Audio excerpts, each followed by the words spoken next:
अस्सलामुअलैकुम, क्या हाल चाल हैं। हमीद है सब ठीक होंगे। आज का टॉपिक बहुत ज़्यादा इंफॉर्मेटिव होने वाला है, बहुत ज़्यादा इंटरेस्टिंग होने वाला है। इस टॉपिक को बनाने का जो मेन मकसद है वो हमारे लोग जो एशिया से आते हैं या अफ्रीका से आते हैं वो यहाँ पर आके बहुत ज़्यादा कंप्लेंट्स करते हैं कंपनीज़ के बारे में कि हमारी कंपनी हमारे साथ अच्छा नहीं कर रही, हमें सैलरीज नहीं दे रही, हमें पैसे नहीं दे रही। और वो बहुत सारी ऐसी बातें यहाँ पे रोमेनिया में होती हैं। जो लोग रोमेनिया में कंपनी में जॉब करते हैं, यानी कि फूड डिलीवरी का काम करते हैं, लेकिन कंपनी में सैलरी बेस्ड जॉब करते हैं, तो यहाँ पे बहुत ज़्यादा प्रॉब्लम्स हैं। और आज हम कोशिश करेंगे इस वीडियो के जरिए आपको वो सारी सिचुएशन बता सकें और फिर हम आप पे छोड़ देंगे कि आप फैसला करें कि कौन गलत है और कौन सही है। सबसे पहली चीज आपको समझने की ये जरूरत ये है कि कोई भी कंपनी अगर किसी भी कोरियर को यानी पाकिस्तान से, इंडिया से, श्रीलंका से, बांग्लादेश से या किसी भी दुनिया के कंट्री से लेकर आती है तो वो आपकी खिदमत खलक के लिए नहीं है। वो प्योरली बिजनेस है और वो बिजनेस को बिजनेस तरह ही चलाएंगे और जिससे उनको पैसा बनना चाहिए। जो सबसे बड़ा ड्रॉबैक है जब हमारे लोग यहाँ पे डिलीवरी की जॉब में आते हैं तो हमारे बहुत सारे एशियंस लोग यहाँ पे जो कमीशन बेस्ड काम कर रहे हैं, तो जब वो मार्केट में लोगों से मिलते हैं तो लोगों में मिलने के बाद वो सबसे जो एक दूसरे को बताते हैं, बहुत सारे केसेस में तो लोग झूठ भी बहुत बोलते हैं। मैं अक्सर बात ये करता हूं कि हमारे लोगों का ये है कि यानी कि अगर दूसरे से बात कर रहे हैं तो वो हमेशा झूठ बोलेंगे और उसको खराब कर देंगे, यानी कि सच नहीं बताएंगे, उसको झूठ बोल के उसको भी खराब कर देंगे। तो सबसे पहली चीज तो ये समझने की जरूरत है कि कोई भी कंपनी आपको अगर फूड डिलीवरी की जॉब में लेकर आ रही है तो सबसे इंपॉर्टेंट चीज आपके समझने के लिए ये है कि आप जॉब बेस्ड पर आए हैं। आपका कंपैरिजन कमीशन बेस्ड वाले बंदे के साथ नहीं हो सकता। आपकी कंपनी ने आपको लाने के लिए सबसे पहले तो उसने आपके लिए वीजा का इंतजाम किया। डजंट मैटर आप पैसे पे करके आए हैं, लेकिन आपको पाकिस्तान, इंडिया, बांग्लादेश या जिस भी कंट्री से आप आ रहे हैं आपको ये पता था कि आपने आगे फूड डिलीवरी की ही जॉब करनी है और कंपनी बेस्ड जॉब करनी है और जो यहाँ पे बेसिक सैलरी है वही कंपनी आपको प्रोवाइड करेगी। अब जब कंपनी आपको यहाँ पर लेकर आती है तो सबसे पहली तो कंपनी आपके लिए लिविंग का अरेंज करती है, आपके लिए फूड का अरेंज करती है, आपके लिए कन्वेंस का अरेंज करती है। बहुत सारे लोग यहाँ पे जो डिलीवरी का काम कर रहे हैं वो मोटरसाइकिल्स पर काम कर रहे हैं और बहुत सारे केसेस में लोगों ने स्टार्ट में साइकिल्स के साथ भी काम किया, लेकिन वो साइकिल का काम जो था इसमें लोगों के लिए बहुत ज्यादा मुश्किल हो रही थी। तो अब कंपनी ने जितने भी कोरियर्स जो कंपनी में सैलरी बेस्ड जॉब कर रहे हैं वो ज्यादातर स्कूटर के साथ काम कर रहे हैं, साइकिल के साथ आप बहुत कम लोग काम कर रहे हैं। तो सबसे पहली ये चीज समझें कि अगर कंपनी आपको लेकर आ रही है वो सबसे पहले तो आपकी अकोमोडेशन का अरेंज कर रही है, फिर आपको डेली फूड का जो अलाउंस है वो 20 लई वो दे रही है और तीसरे नंबर पर उसने आपके लिए बाइक परचेज किया। अगर कोई कंपनी किसी 40 या 50 बंदे को लेकर आ रही है तो एक जो अच्छा स्कूटर है उसकी कॉस्ट 2000 यूरो से लेकर 2500 यूरो, इवन कुछ केसेस में तो 3000 यूरो तक भी चली जाती है। अब कंपनी ने अगर 30 लोग आए हैं तो उसने अगर 3000 यूरो से आप लगा लें तो उसने 90,000 यूरो के तो सिर्फ बाइक परचेज की हैं। फिर उन्होंने आपकी अकोमोडेशन का अरेंज किया, फिर आपके लिए फूड का अरेंज किया, फिर आपके लिए जब आप यहाँ पे आ जाते हैं देन फिर आपके लिए जो वीजा का प्रोसेस होता है, जो टीआरसी कार्ड की फीसेस होती हैं वो पे करना स्टार्ट हो जाती हैं। जैसे ही आप कंट्री में इंटर होते हैं आपका कॉन्ट्रैक्ट स्टार्ट हो जाता है और आपका टैक्स भी पे होना स्टार्ट हो जाता है। तो लेकिन अब यहाँ पे आके प्रॉब्लम क्या होता है, अब मैं आपको एक थोड़ा सा मैथमेटिक्स समझाता हूं कि अगर कोई भी शख्स, कोई भी कंपनी किसी भी को फूड डिलीवरी के काम में रोमेनिया में लेकर आती है उसका जो नॉर्मल एक्सपेंस है वो कितना है।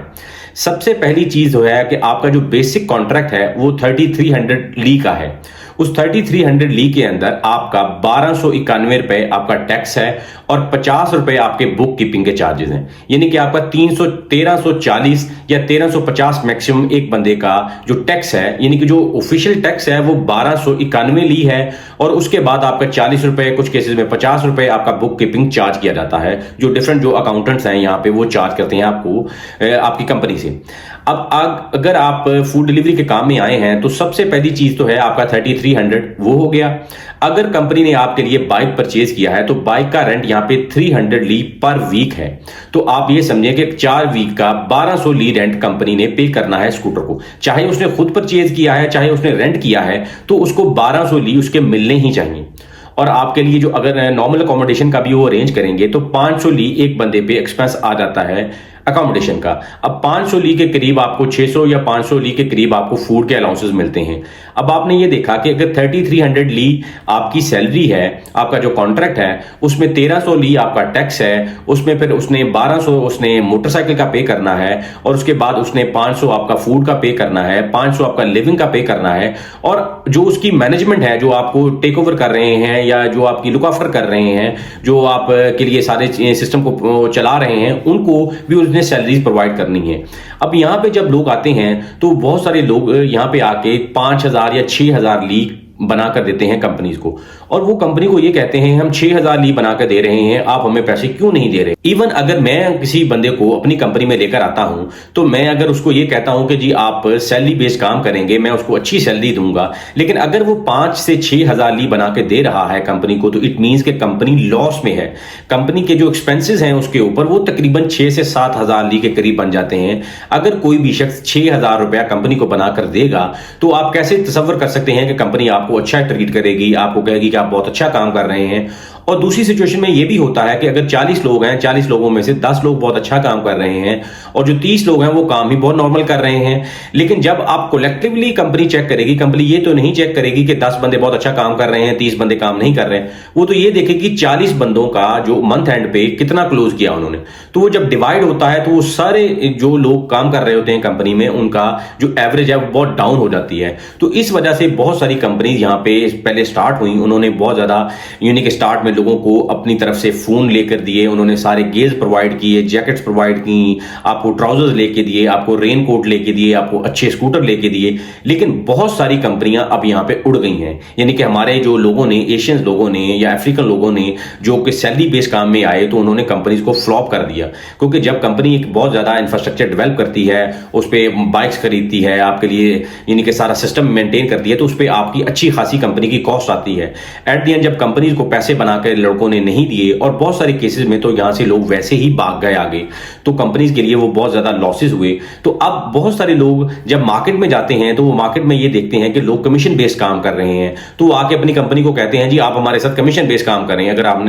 हम कमीशन बेस्ड काम करना चाहते हैं। तो आप कंपनी को कैसे ये कह सकते हैं कि वो कमीशन बेस्ड आपके साथ काम करे, क्योंकि कंपनी ने इंफ्रास्ट्रक्चर पे बहुत ज्यादा पैसा लगाया, उसने आपकी खिदमत खलक के लिए पैसा नहीं लगाया, उसने पैसा कमाने के लिए पैसा लगाया है। अगर वो पैसा नहीं बनाएगा, मैं आपको एक कंपैरिजन बताता हूं कि अगर एक कंपनी में 100 लोग काम कर रहे हैं और अगर वो कंपनी को बहुत ज्यादा अच्छा पैसा बना के दे रहे हैं, तो वो एक बहुत स्मार्ट अमाउंट बनाकर देंगे अगर 100 लोग सैलरी बेस्ड काम कर रहे हैं। अब आ जाएं दूसरी तरफ पे, जो कमीशन बेस पे जो 100 लोग कंपनी को बना के दे रहे हैं सैलरी बेस पे, उसके कंपैरिजन में उतने ही पैसे कम से कम 1000 बंदा कंपनी के पास हो तो वो सेम अमाउंट बना सकेगी। क्योंकि कमीशन बेस में तो कमीशन आपका मैक्सिमम 10, 12, 15, 20% हो सकता है, उससे ज्यादा तो कमीशन नहीं हो सकता। तो एक साइड पे कंपनी को आप एक बंदा अगर 10,000 ली बना के दे रहा है, या आप ये समझिए कि 6000 ली उसका एक्सपेंस आ गया, 4000 ली उसने एक बंदे से बचा लिया। अब दूसरी सिचुएशन में वो उसको जो कमीशन है वो तो 100-200 ली मैक्सिमम बनेगा।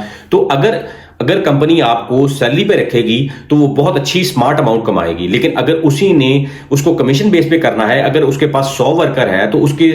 कंपैरिजन में कमीशन बेस पे उसके पास 800 वर्कर होना चाहिए, देन वो करीब पहुंचेगा, यानी कि सेम अमाउंट वो बनाएगा। तो इस तरह जो आपको ये समझने की जरूरत है कि कंपनी यहां आपके साथ वो कमीशन बेस्ड काम नहीं कर सकती, क्योंकि कंपनी ने बहुत ज्यादा पैसा इन्वेस्ट किया होता है, और पैसा इन्वेस्ट करने का मकसद ये होता है कि वो अच्छा पैसा रिटर्न में आए। लेकिन यहाँ पे बहुत सारी कंपनी इस वजह से फ्लॉप हो गई हैं कि हमारे लोगों ने पहले तो काम करना स्टार्ट नहीं किया, और जब आए तो उन्होंने दूसरे लोगों से बात की, जी हम तो सैलरी पे हैं, हम कमीशन पे हैं, तो दोनों अपना कंपैरिजन करते थे। तो सैलरी वाला तो कमीशन के बराबर हो ही नहीं सकता। तो इस वजह से वो कंपनी के साथ उन्होंने अपना मामला खराब होने शुरू हुए। 10 दिन, 20 दिन, 30 दिन या 2 महीने के अंदर अंदर या तो वो लोग यहाँ से डंकी लगाकर आगे भाग गए, या उन्होंने वैसे ही कंपनीज को छोड़ दी कि हमने कंपनी में काम नहीं करना, हम यानी कि इलीगल हो जाएंगे, लेकिन हमने कमीशन बेस्ड काम करना है। तो इस वीडियो में हमने आपको ये डिटेल से बताया कि क्या सिचुएशंस हैं, और मैं अपनी यानी कि अगर मेरा एनालिसिस दिया जाए तो मैं यही कहूंगा कि जब भी कोई शख्स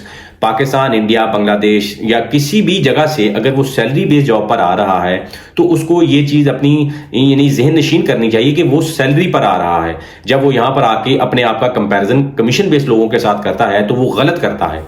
आप अगर पाकिस्तान से, इंडिया से आ रहे हैं तो आप बात करके ये आए कि जी हमने जाके कमीशन पे काम करना है, हमने सैलरी पे काम नहीं करना। लेकिन अगर आपको आपकी कंपनी ने क्लियर बताया है कि आप जाके सैलरी बेस्ड काम करेंगे और आप इतना पैसा बनाएंगे, देन फिर, क्योंकि यहाँ पे जब लोगों ने, कंपनी ने लोगों को कहा कि जी हम ये चीजें प्रोवाइड करेंगे, आप इतने पैसे बना कर देंगे, लेकिन जब लोगों ने मार्केट में देखा कि लोग जो कमीशन बेस है बहुत अच्छे पैसे बना रहे हैं, तो लोगों ने काम करना बंद कर दिया। वो जाके मॉल में बैठ जाते थे, कहीं पे भी जाके बैठ जाते थे और काम नहीं करते थे। जब कंपनीज को ये प्रॉब्लम फेस हुई तो कंपनी ने ये स्टार्ट कर दिया कि उन्होंने ये लोगों को ये कहा कि जी आप 8 घंटे में काम करना है, आपने 20 ऑर्डर करने हैं, 15 ऑर्डर करने हैं। उन्होंने लिमिट लगा दी कि आप चाहे 10 घंटे में कर लें, 5 घंटे में कर लें या 6 घंटे में कर लें, इतने ऑर्डर्स आपने कंपलसरी करने हैं। देन फिर हमारे लोगों ने उसके साथ भी प्रॉब्लम स्टार्ट कर दी कि जी हमने कंपलसरी काम नहीं करना, क्योंकि अब कंपनी क्या करेगी? कंपनी हर बंदे के साथ बैठ तो नहीं सकती, हर बंदे के बाइक पे वो एक और बंदा तो बिठा नहीं सकती कि जी ये चेक करे ये काम कर रहा है या नहीं कर रहा। तो अब हमारे लोगों ने ये कहा जी हमारे साथ कंपनी ज्यादती कर रही है, ये कर रही है, वो कर रही है। मैं अपना एनालिसिस, मैं खुद पाकिस्तान से हूं, मेरे पास बहुत सारे लोग जो फूड डिलीवरी में खुद काम करते हैं, मेरे पास बहुत सारे लोग जो कमीशन बेस्ड जॉब करते हैं। मैं खुद ये कहता हूं कि हमारे लोग गलत हैं, Asian, Pakistani, Indian, Bengali, Sri Lankan, African, ये गलत हैं। अगर मैं खुद भी कंपनी बनाऊंगा और मैं किसी शख्स को लेकर आता हूं को उसको सैलरी बेस, मैं ये कोशिश करूंगा कि मैं उसको नॉर्मल मार्केट से अच्छी सैलरी दूं, लेकिन अगर वो बंदा मुझे पैसे बनाकर नहीं देगा तो अल्टीमेटली मैं उसके साथ कैसे अच्छा रह सकता हूं, या वो कैसे मुझे ये कह सकता है कि जी आप मेरे साथ सैलरी बेस्ड काम नहीं कर सकते, या मेरे पास कमीशन बेस्ड काम करें। तो ये सबसे जो इंपॉर्टेंट चीज आपको समझने की जरूरत है कि आप जब अपने कंट्री से आ रहे हैं तब आपको ये क्लियर होना चाहिए कि आपने यहां पे आके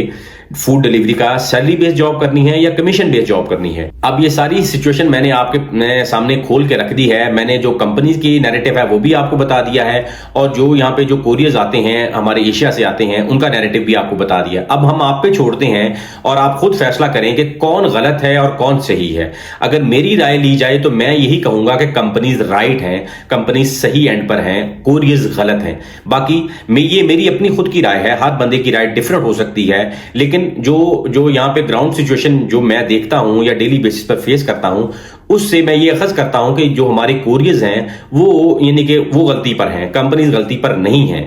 तो